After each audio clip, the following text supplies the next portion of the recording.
அனைவருக்கும் இனிய காலை வணக்கம்.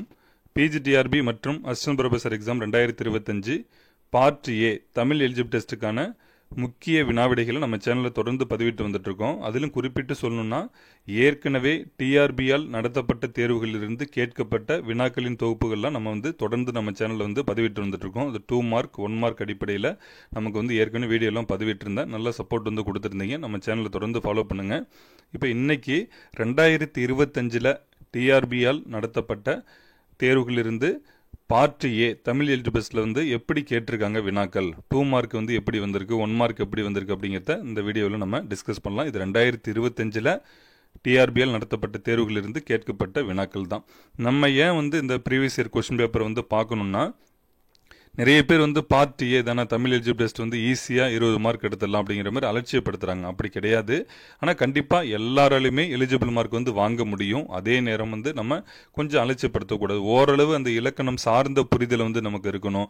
ஏற்கனவே எப்படிலாம் கொஸ்டின் வருது, 2 மார்க் எந்த அளவு கேட்குறாங்க, 1 மார்க் எப்படி இருக்குது, நம்ம 50 மார்க்கில் 20 மார்க் எடுக்க முடியுமா, கொஞ்சமாக அட்லீஸ்ட் கொஞ்சமாவது நம்ம இந்த புரிதல் இருந்ததுன்னா ஈஸியாக நம்ம எலிஜிபிள் மார்க் வாங்க முடியும்.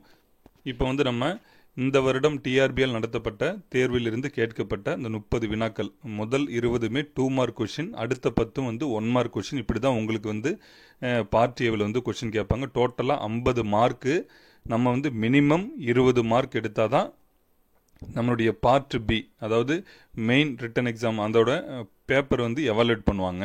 இப்போ முதல் வினா, அதே போன்று இந்த வினாக்கள்லாம் எங்கிருந்து வந்தது, முதல்ல எப்படி எந்த புக்லேருந்து கேட்டிருக்காங்கன்னா நீங்களாவே அனலைசிஸ் பண்ணணும். நம்மளா தேடக்குள்ளதான் இன்னும் கொஞ்சம் நிறைய உங்களுக்கு ஒரு புரிதல் ஏற்படும். 10th புக்கை வச்சுக்கிட்டு இப்போ இந்த கொஷின் இப்போ நம்ம 30 வினாக்கள் சொல்ல போகிறோம்.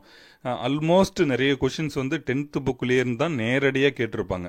இலக்கணம் சார்ந்த வினாக்கள் வேணா அதனை அடிப்படையாக வைத்து எடுத்துக்காட்டு வினாக்கள் கேட்டிருப்பாங்க. பட் ஆனால் நீங்கள் நிறைய வினாக்கள் பார்த்தோம்னா 10ஆம் வகுப்பு தமிழ் பாட புத்தகத்திலிருந்து தான் கேட்டிருப்பாங்க. அப்போ நீங்களாம் தேடணும். புக்கை வச்சுக்கிட்டு எங்கே இந்த கொஸ்டின்லாம் இருக்கா அப்படிங்கிறத நீங்கள் பார்த்தாலே போதும். உங்களுக்கு ஒரு புரிதல் நிச்சயமாக ஏற்படும். முதல் வினா, கிண்கிணி. கிண்கிணி அப்படின்னா காலில் அணிதல். இது எல்லாருக்குமே தெரியும் நினைக்கிறேன். இந்த கிண்கிணி கொத்துன்னு ஒரு இதுவே நம்ம படிச்சிருப்போம். காலில் அணியறது தான் அது. அடுத்து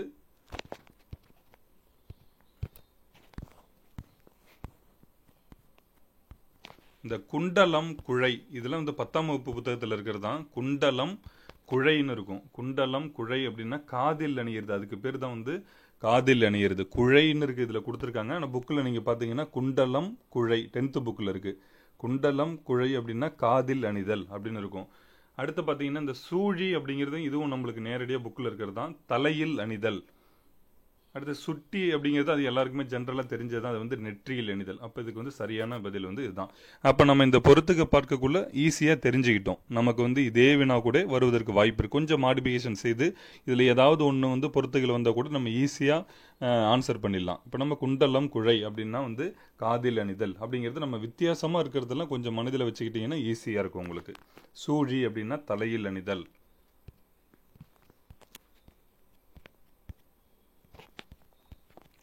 அடுத்து இரண்டாவது வினா பாருங்க. இதெல்லாம் 2 மார்க்குங்கிறது சைட்லேயே நம்ம கொடுத்துருக்காங்க பாருங்க. முதல் கேள்விக்கு அதுவும் 2 மார்க் தான், ரெண்டாவதும் 2 மார்க். முதல் 20 வினாக்களுமே 2 மதிப்பெண்கள் வினாக்கள் தான். அடுத்து பெய்த மழை, இத்தொடரை வினைத்தொகையாக மாற்றுக. இது அப்படியே நேரடியாக நீங்கள் ஒரு பத்தி கொடுத்து அதிலே கேட்டிருப்பாங்க. நீங்கள் 10ஆம் வகுப்பு புத்தகத்தில் பார்த்தே தெரியும். பெய்த மழை ஒவ்வொன்றுமே எப்படி மாற்றினா அது மாறுங்கிறது அதில் இருக்கும். அதில் பெய்த மழை அப்படிங்கிறது பெய்மழை. இந்த முக்காலத்தையும் நமக்கு பெய்மழைங்கிறது ஜென்ரலாக வினைத்தொகை. அது பெய்த மழை, பெய்யும் மழை, பெய்கின்ற மழை, இந்த முக்காலத்தையும் உணர்த்தும். அதுக்கு நம்ம பெய்மழை தான் சரியான பதில். அடுத்து பாருங்க, வன்மை இல்லையோர் வறுமையின்மையார் என்ற செய்யுள் வரிகள் உணர்த்தும் பொருளை கண்டறிக. இதுவும் 2 மார்க் தான். அதான் முதல் 20 2 மார்க். இப்போ இது நம்ம ஈஸியாக அதில் மீனிங்கே நமக்கு புரியுது பாருங்க. வன்மை இல்லையோர் வறுமையின்மையார் அப்படின்னா நீங்கள் இதில் பார்த்தாலே உங்களுக்கு தெரியும். வறுமை சிறிதும் இல்லை, அதனால் கொடைக்கு இடமில்லை. இதுதான் இதற்கான சரியான பதில்.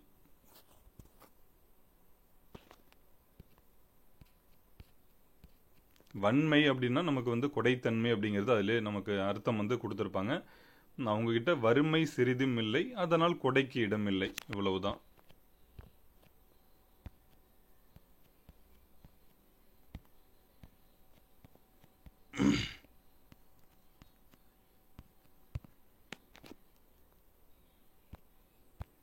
இந்த ஒரு வார்த்தையை வச்சே கண்டுபிடிச்சிடலாம். அந்த கொடைக்கு வேணா மற்றதில் நீங்கள் படித்து பார்த்தாலே தெரியும் உங்களுக்கு. கொஞ்ச நேரம் ஸ்பெண்ட் பண்ணால் போதும், பார்த்த உடனே நம்மளால் கண்டுபிடிச்சிட முடியும்.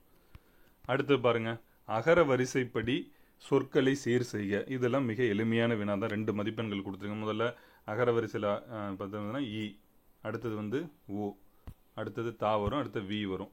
இப்போ இசை, உந்துவலி, தன்பெயல், விசும்பு. இப்போ இந்த அசை சீர் பிரிக்கிறது வந்து எல்லாருக்குமே தெரியும்னு நினைக்கிறேன். ஒரு அடிப்படை வந்து நமக்கு வந்து தெரிஞ்சிருக்கணும். என்னன்னு கேட்டிங்கன்னா, நேர் நேர் தேமா, நிறை நேர் புளிமா, நேர் நிறை கூவிலம், நிறை நிறை கருவிலம். இது வந்து கண்டிப்பாக இது எல்லாமே தெரிஞ்சிருக்கணும். இது 2 இருந்ததுன்னா. 3 வந்திருந்ததுன்னா கடைசியாக நேர்னு முடிந்தால் காயின்னு சேர்த்துக்க போகிறோம். கடைசியாக நிறைன்னு முடிஞ்சதுன்னா கனின்னு நம்ம சேர்த்துக்க போகிறோம். இவ்வளவு தான். கடைசியாக 3 இருந்ததுன்னா கடைசியாக நேர்னு இருந்தால் காயின்னு நம்ம ஒரு வார்த்தை சேர்த்துக்க போகிறோம். நிறைன்னு இருந்ததுன்னா கனின்னு சேர்த்துக்க போகிறோம். இப்போ இது வந்து பேசிக்ஸாக எல்லாருக்கும் தெரிஞ்சிருக்கணும். நேர் நேர் தேமா, நிறை நேர் புளிமா, நேர் நிறை கூவிலம், நிறை நிறை கருவிலம். இது வந்து நமக்கு ஜென்ரலாக தெரிஞ்சிருக்கணும். சரி, எப்படி அசை சீர் பிரிக்கிறதுல என்னென்ன கட்டுப்பாடுகள்லாம் இருக்குங்கிறது நான் இப்போ ஒன்றும் டீட்டெயிலாக கிளாஸ் எடுக்க விரும்பலை. இருந்தாலும் ஒரு ஷார்ட்டாக சொல்லிடுறேன்.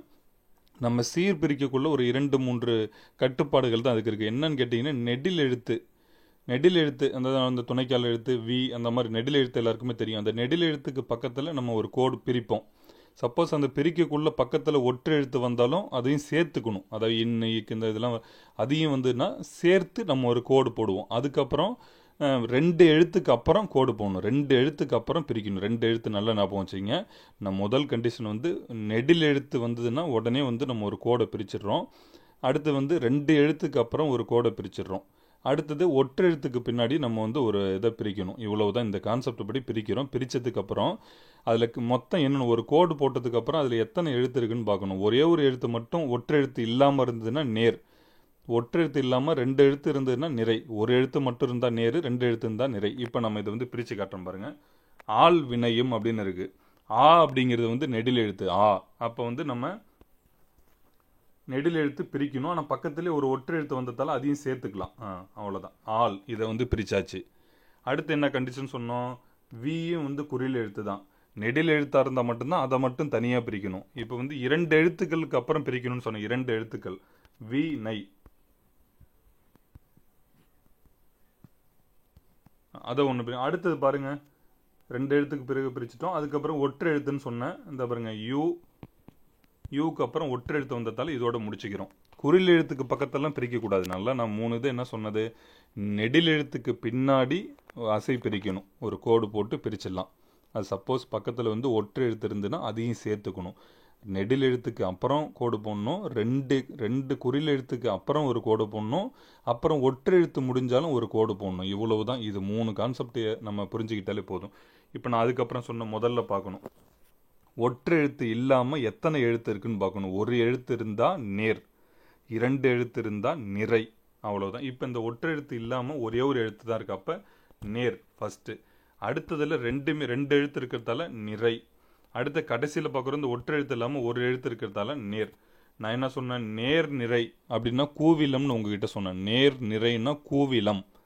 கடைசியாக மறுபடியும் நேர்னு முடிஞ்சால் காயின்னு சேர்த்துக்க போகிறோம், நிறைன்னு முடிஞ்சால் கனின்னு சேர்த்துக்க போகிறோம். அப்போ கூவிலங்காய். அவ்வளோதான். இவ்வளோ தான். நம்ம ஈஸியாக நம்ம வந்து இந்த அசை பிரிக்கிறதுலாம் ஒரு நீங்களாகவே புக் எடுத்து பாருங்கள். இப்போ வந்து உங்களுக்கு புரிஞ்சிருக்குமான்னு எனக்கு தெரியாது. ஏன்னா நம்ம வந்து ஷார்ட்டாக உடனே புரிய வைக்க முடியாது. இப்போ நமக்கு வந்து ஆல்ரெடி தெரியும். இப்போ உங்களுக்குமே எல்லாருக்குமே தெரிஞ்சிருக்கும். ஒரு டைம் வந்து புக்ஸை பார்த்தாலே போதும் நமக்கு. அடுத்து பாருங்க, இன்னொரு கொஸ்டின் நமக்கு வந்து போன முறை இப்போ 2 வினாக்கள் வந்து இந்த அசை பிரிக்கிறது வாய்ப்பாட்டில் கேட்டிருக்காங்க பாருங்க. இப்போ அறநீனும், இதை நீங்களாவே பிரித்து பார்க்கலாம். அறநீனும், அற அப்படிங்கிறது வந்து நமக்கு வந்து 2 எழுத்துக்கு அப்புறம், அற அப்படின்னா அதுக்கு 2 எழுத்துக்கு அப்புறம் பிரிக்கணும்னு சொன்னேன், பிரிச்சுட்டேன். அடுத்தது நீ அப்படிங்கிறது வந்து நமக்கு வந்து நெடில் எழுத்து. ஒரு நெடில் எழுத்துக்கு அப்புறம் பிரிக்கணும்னு நான் சொன்னேன். நல்லா என்ன போச்சு, நெடில் எழுத்துக்கு பிறகு பிரிச்சுட்டேன். அடுத்து கடைசியாக பார்க்குறோம், ஒற்றை எழுத்து கடைசியில் வந்திருக்கு. அதனால் நூ இம், இந்த நூவும் நெடில இருந்தால் தான் அதை தனியாக பிரிப்போம், பக்கத்தில் ஒற்றை எழுத்து வந்தாலும் சேர்த்துப்போம். நல்லா ஞாபகம் வச்சுக்கணும். அவ்வளோதான். இப்போ நான் வந்து 3 அழகாக பிரிச்சுட்டேன். இப்போ முதல்ல பார்த்துடலாங்களா? 2 எழுத்து இருக்குது. அப்போ 2 எழுத்து இருந்தால் என்ன சொன்னேன்? நிறை சொன்னேன். ஃபஸ்ட்டு நிறை. அடுத்தது ஒரே ஒரு எழுத்து தான் இருக்குது. அப்போ அதுக்கு நேர். கடைசியில் பார்க்குறோம், ஒற்றை எழுத்து இல்லாமல் எத்தனை எழுத்து இருக்குது? ஒரே ஒரு எழுத்து தான் இருக்குது. அதுக்கு நேர்.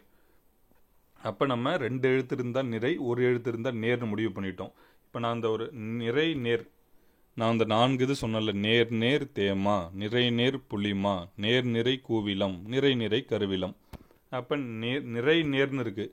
நிறை நேர்னா புளிமா, கடைசியில் நேர்னு முடிஞ்ச காய்னு சேர்த்துக்க சொன்ன, அப்போ புளிமாங்காய். அவ்வளவுதான்.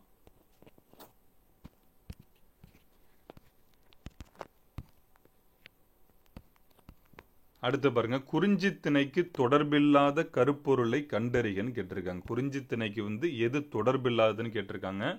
இதுல வந்து குறிஞ்சிக்கு வந்து கொன்றை காயா, அது நீங்க அந்த அட்டவணை வந்து கண்டிப்பா எல்லாருமே ஐவகை திணைகளுக்குரிய எல்லாமே நீங்க படிச்சுக்கிட்டா ஈஸியா நம்ம அதுல இருந்து எல்லா பேட்ச்லயுமே ஒரு கொஸ்டினாவது மினிமம் கேட்பாங்க.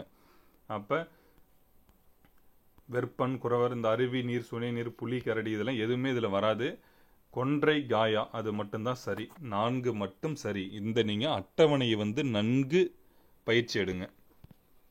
சந்தி பிழையற்ற தொடரை அறிக. இப்ப நம்ம பார்த்துட்டு இருக்கிறது எல்லாமே 2 மதிப்பெண்கள் வினாக்கள் தான்.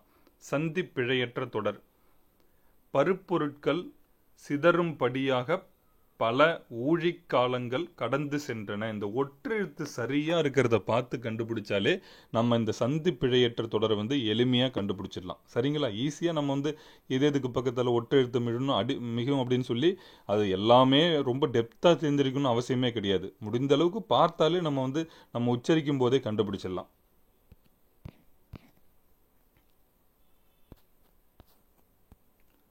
அடுத்து பாருங்க, சொல்லையும் பொருளையும் பொறுத்துகன்னு கேட்டிருக்காங்க. ஊழி அப்படின்னா யுகம், ஊழி அப்படின்னா யுகம், ஊழ்னா முறை, பெயல் அப்படின்னா மழை, தன் அப்படின்னா குளிர்ந்த, தன்னா குளிர்ந்த. இதுவுமே நேரடியாக நமக்கு புத்தகத்திலிருந்து கேட்கப்பட்ட வினாக்கள் தான். சரிங்களா? ஊழின்னா யுகம், ஊழ் அப்படின்னா முறை, பெயல் மழை, தன் அப்படின்னா குளிர்ந்த. செய்வான் என்ற சொல்லின் விடுபட்ட உறுப்பிலக்கணத்தை கண்டறிக. செய்வான வந்து நீங்க எப்படி பிரிச்சு எழுதுவீங்க? செய் கூட்டல் இவ் கூட்டல் ஆண், இப்படிதான் நம்ம வந்து பிரிப்போம். செய் வந்து பகுதி, இவ்வு வந்து என்னது? எதிர்கால இடைநிலை வரப்போகுது. அவ்வளவுதான். இவ்வு வந்து இறந்த கால இடைநிலை. இதெல்லாம் உங்களுக்கு வரும் அப்படிங்கிறது அது அடிப்படை இல்ல பகுபத உறுப்பிலக்கணம் நம்மளுக்கு தெரிஞ்சிருந்தாலே போதுமானதுதான். இந்த இத்து இட்டு இருன்னு தான் அதுதான் இறந்த கால இடைநிலை வரும். இப்பு இவ்வு இதெல்லாம் வந்து எதிர்கால இடைநிலை. ஆண் வந்து நமக்கு விகுதியில் வந்துடும். அப்ப விடுபட்ட உறுப்பிலக்கணம் வந்து செய் கூட்டல் இவ் கூட்டல் ஆண். இவ்வுங்கிறதுனா எதிர்கால இடைநிலை. அடுத்த வினா பாருங்க, எல் என்பதும் பாடு என்பதும் குறிக்கும் பொருள் யாது? இதுவும் நேரடியா இருக்கிறது எல்லாருக்குமே தெரிஞ்சது. எல் அப்படின்னா ஞாயிறு, அதான் பாடு அப்படிங்கன்னா ஞாயிறு மறையும் நேரம். இதுதான் அதற்கு சரியான பதில். அடுத்தது பாருங்க, இதுவும் நமக்கு தெரிஞ்சதுதான். தேவர் அணையர் கயவர் அவரும் தாம் மேவன செய்தொழுகலான். இக்குறட்பாவில் தேவர்களுக்கும் கயவர்களுக்கும் உள்ள தன்மை எது? தாம் விரும்பியதை செய்தல்.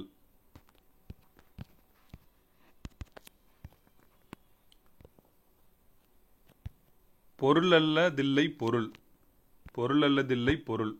இக்குறட்பா உணர்த்தும் பழமொழி காண்க. ஏழை சொல் அம்பலம் ஏறாது, ஏழை சொல் அம்பலம் ஏறாது. குன்றேறி யானை போர் கண்டற்றால். இக்குறட்பாவில் பயின்று வரும் அணி என்ன? விடை ஓமை அணி. இதுவும் எல்லாமே உங்களுக்கு புத்தகத்துல தான் இருக்கு, நீங்க தேடி பாருங்க. குறட்பா வடிவில் சொற்களை வரிசைப்படுத்துகன்னு கேட்டிருக்காங்க. குறட்பா வடிவில் இருக்கணும். கரும்பு போல் கொல்ல பயன்படும் கீழ்.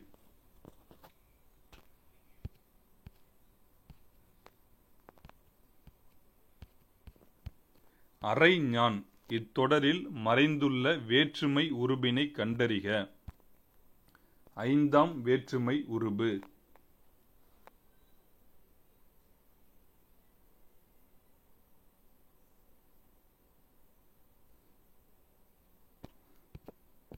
இதெல்லாம் தெளிவா விளக்கியே ஐ, ஆல், கூ, இன், அது, கண் எல்லாத்துக்கும் புக்கிலேயே நமக்கு எல்லா இதே உதாரணங்களே கொடுத்துருப்பாங்க. நான் ஒவ்வொன்றுக்கும் விளக்கி கூறினாலும் கூறலாம். நீங்களாவே பார்த்து நம்ம எளிமையாக தெரிஞ்சுக்கலாம். உறங்கு, இறங்கு என்னும் சொற்களில் அமைந்துள்ள குற்றியலுகரம். இப்போ வன்றொடரா, மென்தொடரா, இடைத்தொடர், ஆயுதத்தொடர், இந்த குற்றியலுகரத வகையில் பார்த்தீங்கன்னா மென்தொடர் குற்றியலுகரம் தான். இதுக்கும் என்னால் விளக்கம் கொடுக்க முடியும். ஒவ்வொன்றுக்கும் நீங்கள் நீங்களா இப்போ இந்த ஒரு வினா பார்க்குறோம் அப்படின்னா புக்கில் பார்ப்போம். சரி, உயிர் தொடர் குற்றியலுகரம்னா என்ன, வன் தொடர் குற்றியலுகரம்லாம் என்ன வந்திருக்கணும், இக்கு வந்திருக்கும், அதே எழுத்து வந்திருக்கும், இங்கு அதோட இணை எழுத்து வந்திருந்ததுன்னா மென் தொடர் அப்படிலாம் ஈஸியாக நம்ம அதை பார்த்தே கண்டுபிடிச்சிடலாம். அது ஒன்றும் பெரிய விஷயம் இல்லை. ஆனால் இது நீங்கள் சுத்தமாக பார்க்காம போனீங்கன்னா இதெல்லாம் உங்களுக்கு கஷ்டமான வினா மாதிரி தான் தெரியும். ஆனால் இதெல்லாம் ஒன்றுமே இல்லை. இப்போ எனக்கெல்லாம் ஸ்கூல் படிக்கக்குள்ளே படித்தது இன்னுமே தெளிவாக ஞாபகம் இருக்குங்கும்போது உங்களுக்கு ஞாபகம் இருக்கும். நீங்கள் தேர்வு எழுத போகிறீங்க அப்படிங்கிற பட்சத்தில் கொஞ்சமாவது பார்த்துட்டு போங்க. வண்டுகள் இனிது பாட மருதம் வீற்றிருக்கும் மாதோ. இத்தொடரில் அமைந்துள்ள அசை நிலையை கண்டறிக. அசை நிலை மாதோ. தொகா நிலை தொடரோடு தொடர்பில்லாத தொடரை கண்டறிக. கண்டு நடுங்கிடும். ஆடுக ஆடுக. நடுங்கிடும் வில். இது எல்லாமே உங்கள் புக்கில் இருக்கும், பாருங்கள், நீங்களே பார்த்து கண்டுபிடிங்க. குழைக்காது. இதுதான் இந்த குழைக்காது அப்படிங்கிறது தொகாநிலை தொடரில் வராது, தொகைநிலை தொடரில் வரும். தொகைநிலை தொடர்னா என்னென்ன வருது, அதில் தொகாநிலை தொடரில் என்ன வருது அப்படிங்கிறதுலாம் நீங்கள் பார்த்தாலே கண்டுபிடிச்சிடலாம்.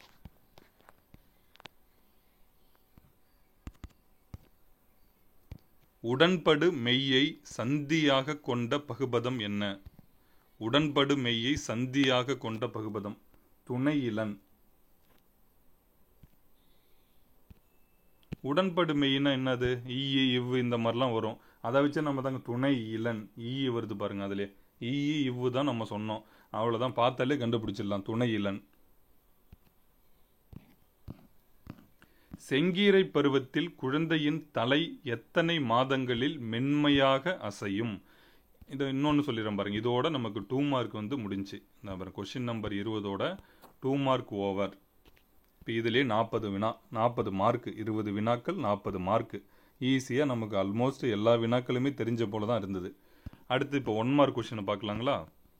இப்போ நிறைய பேருக்கு பார்க்கக்குள்ள 2 மார்க் ஈஸியாக இருக்கிற மாதிரி இருக்கும். 1 மார்க் பாருங்க எப்படி இருக்குன்னு. செங்கீரை பருவத்தில் குழந்தையின் தலை எத்தனை மாதங்களில் மென்மையாக அசையும்? விடை 5 to 6 மாதங்கள். மருந்தே ஆயினும் விருந்தொடு உண் என்று பாடியவர் யார்? விடை ஔவையார். உப்பிலா கூழ் இட்டாலும் உண்பதே அமிர்தமாகும். இவ்வரிகள் இடம்பெற்றுள்ள நூல் எது? விடை விவேக சிந்தாமணி. குறிஞ்சி நிலத்திற்குரிய ஊர் எது? நான் சொன்ன அந்த அட்டவணை நல்லா படிச்சுக்கணும்னு சொல்லி சிறுகுடி, பாடிச்சேரி, பேரூர், மூதூர், பட்டினம்பாக்கம் இந்த மாதிரி லைனா நம்ம அந்த அட்டவணையை படிச்சிருப்போம். குற்றம் இளனாய் குடி செய்து வாழ்வானை எனும் குறளின் அடுத்த வரியை எழுதுக. சுற்றமா சுற்றும் உலகு. கள ஆய்வு புதினங்கள் ஒவ்வொன்றும் மக்களை சேர வேண்டும் என்று நினைத்தவர் யார்? விடை ராஜம் கிருஷ்ணன். ஐம்பெரும் காப்பிய முறை வைப்பு பற்றி குறிப்பிடும் நூல் எது? விடை திருத்தணிகையுலா. உய்ய வந்த பெருமாளை அன்னையாக உருவகித்து பாடியவர் யார்? விடை குலசேகர ஆழ்வார். கை தொழுது இலக்கண குறிப்பு தருக. கையால் தொழுது. இப்போ ஈஸியாக நம்ம ஆள் அப்படிங்கிறது 3ஆம் வேற்றுமை தொகை.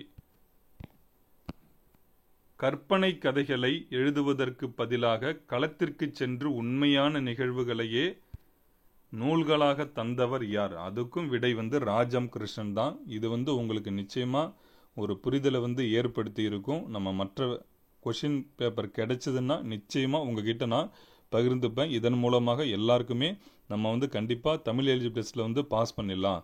நம்ம வந்து ஓரளவு கொஞ்சம் பார்த்துட்டோன்னா போதும், அடிப்படை கற்றுக்கிட்டோன்னா ஆல்ரெடி எல்லாருக்கும் தெரிஞ்சிருக்கும். ஒரு சிறிய நினைவூட்டல் மட்டும் நம்ம செஞ்சுக்கிட்டால் போதும். நம்ம மேஜரில் நல்லா ஹார்ட் ஒர்க் பண்ணாலே இந்த வருஷம் வந்து நம்ம வேலைக்கு போயிடலாங்கிற ஒரு நம்பிக்கை உங்களுக்குள்ளார ஏற்படும். அதற்கு என்னால் முடிஞ்ச சப்போர்ட் வந்து நான் தொடர்ந்து கொடுத்துட்ருப்பேன். அனைவருக்கும் மிக்க நன்றி.